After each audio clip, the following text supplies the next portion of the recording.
Hello, everyone. My name is Alexandre Pacheco da Silva, and this is Law and Technology Series, a set of interviews with incredible scholars to discuss the impacts of new technologies in the legal field.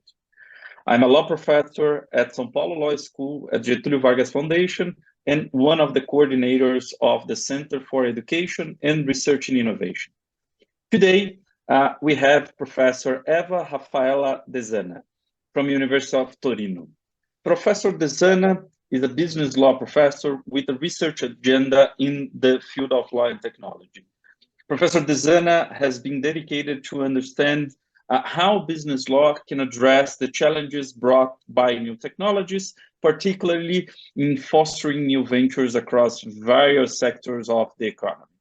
Alongside a brilliant academic career in her home country, Professor Desana has played a prominent role in the Law Schools Global League in the field of law and technology. I'm very happy to have you here with us today, Professor. Thank you again to accept the invitation and to agree to be a part of this project. Our interview today, it is divided into 3 questions. The first one is, how is technology impacting the legal field? And again, thank you very much. The floor is yours, Professor. Please. Thank you very much. I'm very happy to be interviewed. Also, I am a little bit moved, but I will try to to be very spontaneous. So, the question, how is technology impacting the legal field, is very important. And in my opinion, it is evident that artificial intelligence holds the potential for a fundamental transformation within the legal realm. Thereby reshaping established practice and legal services. In my opinion, this transformative process is significantly facilitated by the integration of a lot of computing tools, and its inception within the sphere of legal research, marked by specialized search engines and online platforms, empowers legal professionals with rapid access to statutes, case law, obviously, and legal commentary, thereby revolutionizing traditional research methodologies. Within the domain of legal proceedings, the adoption of e-discovery has notably augmented efficiency while concurrently reducing costs associated with the identification, collection, production of electronic information. And the international experience and also the Italian experience underscore the influence of artificial intelligence and obviously machine learning on the approach adopted by legal professionals. I'm also a lawyer. I'm the founder of a big legal firm, so I speak not only as a professor, but also as a lawyer. And in predictive analytic tools are utilized to forecast the case outcomes. Also, if now the AI-based contract review application analyze contracts, we use many applications for contracts, and but there is also a problem of risk. But we know that Italy, akin to many other jurisdictions, was obliged by the COVID-19 pandemic to implement specific measures to facilitate remote judicial proceedings, primarily through the utilization of video conferencing platforms. So we use in Italy also now. And obviously guidelines emanating from relevant authorities provided a structured framework governing the conduct of these remote hearings, delineating operational procedures, security measures, and also prescribed protocols, I think also in other countries. So the virtual participation of key stakeholders encompassing lawyers, witnesses, and other parties from disparate locations substantially mitigated the imperative for physical presence within the courtroom. Initially, this was a provisional solution, but now these measures possess the potential to exert a lasting influence upon the trajectory for all the Italian judicial system, also in criminal law, but especially in civil law. Ongoing discussion contemplate the sustained integration of certain digital practice even beyond the pandemic, guided obviously by the experiential insight gained during this transformative epoch. However, amidst the advantages precipitated by technology, inherent challenges such as those related to data security and ethical consideration emerge. The exigence for legal professionals to remain abreast of continual technological advancement adds a layer of complexity to this dynamic landscape, necessitating a perpetual adaptation to ensure the effective and ethically responsible utilization of technology. And especially, I think that as artificial intelligence continues to progress, the significance of cybersecurity becomes paramount. So this necessitates the implementation, in my opinion, of robust measures aimed at safeguarding sensitive client information. I hope this is my thought in this moment. That's very interesting to hear, because when we think about the impacts of technology, we think about multiple outcomes, multiple possibilities regarding that. You mentioned not only the impacts on law firms, but also in the judiciary system, and also to think about technology as a new type of object that will be studied by law practitioners, law professors, academics in general. So with that in mind, my second question for you, Professor, it is, do you think that is there a field of study that we can call law and technology? Because usually it's hard in law schools to discuss this matter. Usually they say that, oh, we need to actually teach our students how to think as a lawyer, or we need to actually spend some time with traditional areas. But do you think that we can actually start to discuss this idea of an emerging new field of research and teaching that we can call law and technology? Yes, I think so. I think that now there is a field of knowledge that we can call law and technology. It's very important, and I think it's very important also that students can study the legal tech and law and technology at school and at university. And I think that this constitutes a dynamic, evolving field that scrutinize the convergence of legal principles, but also technological progress. So there is a situation of interdisciplinary, and so a lot of subjects ranking from the practical application of technology in legal practice, but also to ethical dilemmas posed by emerging technologies, also their impact on the accessibility of justice. So it's a very complicated situation.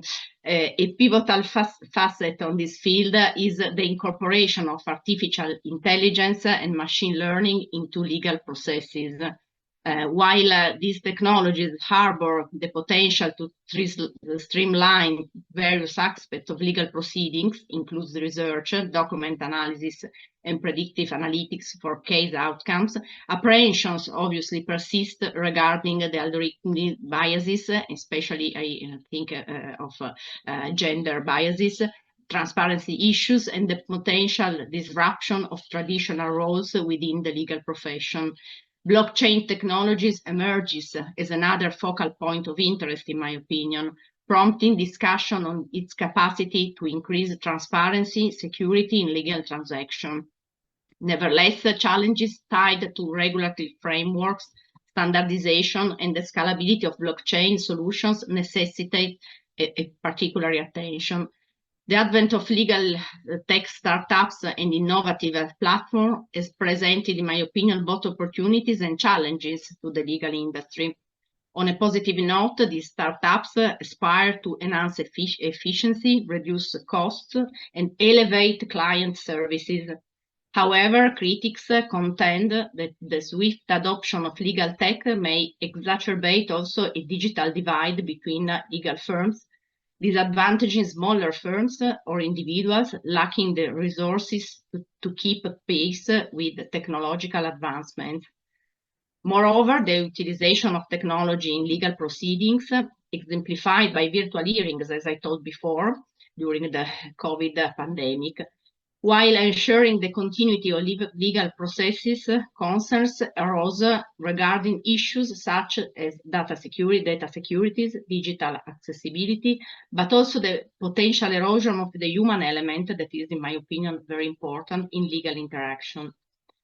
In the realm of legal education, the integration of technology into curriculum design garners both commendation for adequately preparing future lawyers for a technology-centric legal landscape, and criticism also for potential deficiencies in comprehending the overall the ethical, social, and economic ramification of these technologies. So law and technology present a captivating prospect for innovation and efficiency within the legal sphere, but nevertheless, a judicious approach and a discerning evaluation are very important, are imperative, in my opinion, to address the potential pitfalls, uphold ethical standards, and mitigate unintended consequences. So we have to be very, very careful. That's very interesting, because one aspect that, in my view, at least, it is important to consider, it is this idea that technology not only could create new questions for the legal field and the legal community to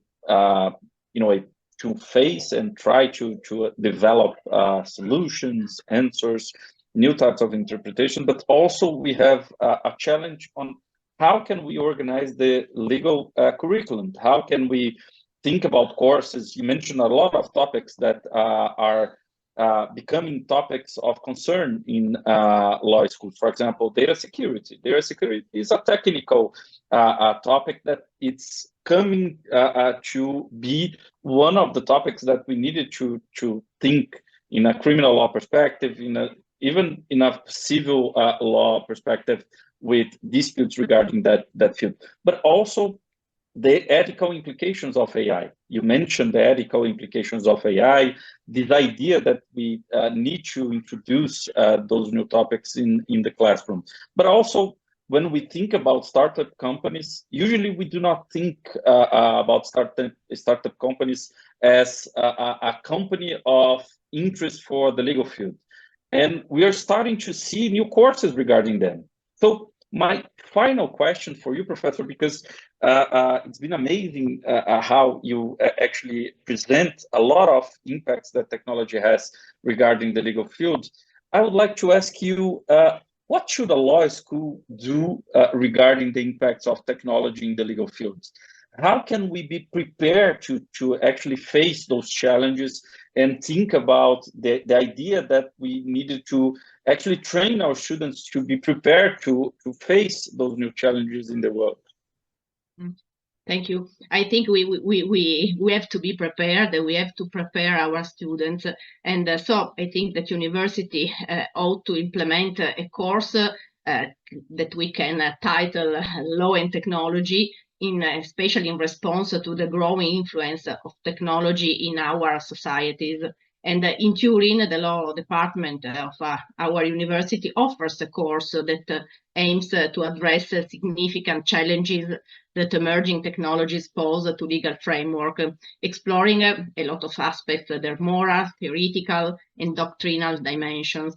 And the primary objective of this course is to critically examine ongoing advancement in artificial intelligence and also other technological innovations, blockchains, in the context of legal regulation. So we need to analyze the regulation. And also it seeks to assess legal regulation through the lens of artificial intelligence and technological innovation. And by exploring the intersection of law and technology through diverse theoretical perspective. And so the course aims to evaluate contemporary approaches to their synergy, focusing on specific subjects and case studies. And topics are covered the impact of artificial intelligence on constitutional rights. As I mentioned before, there is a problem for gender diversity, for discrimination, because sometimes artificial intelligence does some discrimination, but also criminal and tort law, data protection, obviously intellectual property, but also the use of artificial intelligence in a board of directors. This is a very important issue in my field, and we would like to cultivate students' awareness of the intricate connection between technology and the legal environment, ensuring the students stay abreast of ongoing global discussion. Also, the legislation here in Europe, we have a very broad debate on the act, a regulation act of artificial intelligence. An integral aspect of this adaptation involves fostering also digital literacy among students, and I think that law schools must also underscore proficiency in utilizing legal research databases, case management software, and other technologies. And I think, but as I mentioned before, training on data security and privacy concern is crucial to instill a specific awareness of safeguarding client information in the digital age. And I think that also, in addition to foundational technological skills, law school university should expose the student to emerging technologies such, obviously, artificial intelligence, blockchain, legal analytics. This is essential for cultivating an understanding of the potential application and implication of these technologies. I think that encouraging a culture of innovation, but also entrepreneurship, is another important facet. This involves inspiring students to explore also how technology can enhance legal services and address challenges within the legal field. So we have also a specific course on startups in Italy. And supporting legal tech competition, hackathons, or innovation labs enables also students to develop and showcase a technology-driven solution. And I think also that remaining current with industry trends is vital for faculty members who should be well versed in the latest advancement in legal technology. So establishing partnership with the legal practitioners, technological experts, and legal tech organization, in my opinion, can bring a real-world perspective into the classroom. So we invite also experts and entrepreneurship and people speaking, lawyers, obviously. While technological proficiency is crucial, law school, in my opinion, must emphasize the continued importance also of another part of the soft skill that I think are very important: effective communication, critical thinking, problem solving remain essential, even in a world with a technological environment. And also preparing for remote learning is another consideration. Law school should refine strategies for online education. We use a lot online education during COVID, but I think that we have to continue to use, ensuring that all students have access to necessary technology resources and creating effective online learning environment. And I think that by adopting these comprehensive strategies, law school can finally ensure that their students are not only well-versed in legal principles, but also equipped with the technological skills and mindset necessary to thrive in a rapidly evolving legal landscape. So we have to be very modern and to address this topic. Thank you. There's a lot thing to do, and I really appreciate your interview for today, Professor Desana. It was a pleasure to have you with us today.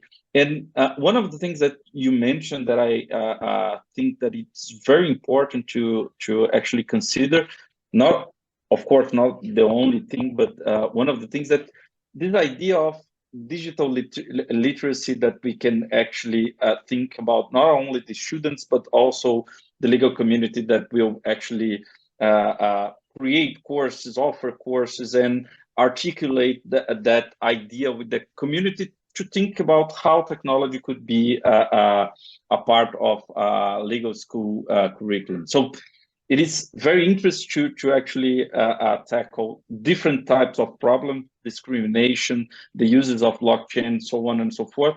But it was a pleasure to hear your answers and to think about this very challenging future that we have ahead of us. So thank you again to be a part of this project and to actually give this interview for us. Thank you very much. Thank you. It was a pleasure.